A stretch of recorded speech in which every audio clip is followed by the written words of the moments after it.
Hello दोस्तों, नमस्कार। My name is Ravindra Chaudhary. एक कहानी है। एक बार जंगल में शाम होती जा रही थी, तो उस जंगल में शाम के समय एकदम तूफान आ गया और बिजली तड़कने लगी। तो जैसी बिजली तड़कने लगी तो एक बिजली आके उस जंगल में गिरी और जिससे उसमें भयानक आग लग गई। जैसे ही आग लगी जंगल में तो सारे जानवर इधर से उधर अपने भाग रहे, जान बचाने के लिए भागने लगे। उसमें एक सुनहरे बालों वाली हिरनी थी।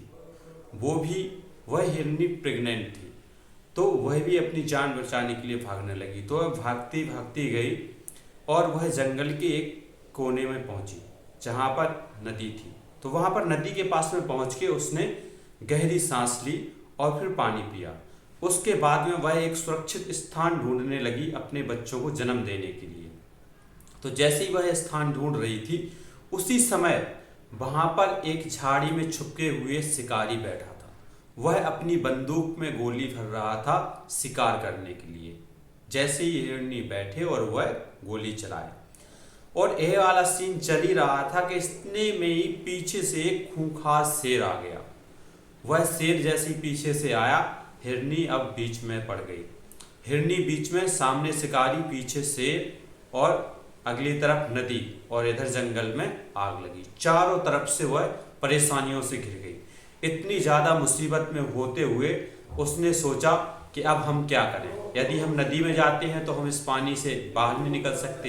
इधर शिकारी है, पीछे शेर है और जंगल में आग लगी हुई है। उसने क्या किया, उसने कहा कि अब ऐसा करते हैं, यदि मरना ही है तो शान से मरते हैं, क्यों अब डर के मरे। तो शिकारी के ओर मुंह करके आंख बंद करी और ऊपर वाले को याद करने लगी कि हे प्रभु, आपने ये जीवन जो दिया है बहुत ही अच्छा जीवन है।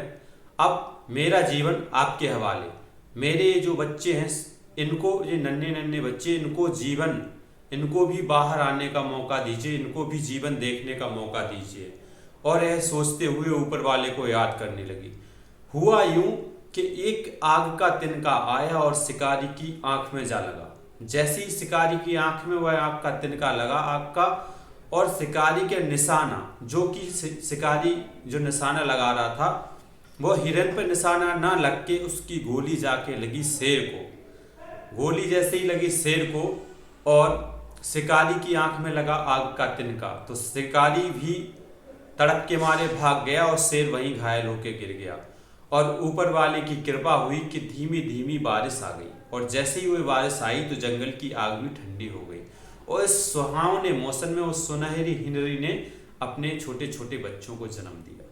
तो यह छोटी सी कहानी हमको सिखाती है कि हमारे जीवन में समस्याएं आएंगी, क्योंकि समस्या, संघर्ष ही जीवन है। संघर्ष हमें जिंदगी में करना पड़ेगा और ये समस्याएं आती रहेंगी। समस्याएं आपके जिंदगी में भी कभी ऐसी आई होंगी, चारों तरफ से आप घिर गए होंगे, लेकिन उस समय आपको करना क्या है? आपको सिर्फ ऊपर वाले को याद करना है, जो आपके इष्ट हैं उनको याद करना है, और याद करते हुए अपने उनको धन्यवाद देना है हमारे जीवन का, और उनको सारा जीवन सौंप देना है। ऐसा कोई चमत्कार होगा कि आपके जीवन में, जैसी हिरनी के जीवन में चमत्कार हुआ, आपके जीवन में भी वह चमत्कार होगा उस समय, उस लास्ट समय, कि आपका जीवन सफल हो जाएगा, आपका जीवन सुभर हो जाएगा। जो यह छोटी सी कहानी हमको ये सिखाती है कि संघर्ष से डरे नहीं, संघर्ष से लड़ें। बहुत बहुत धन्यवाद।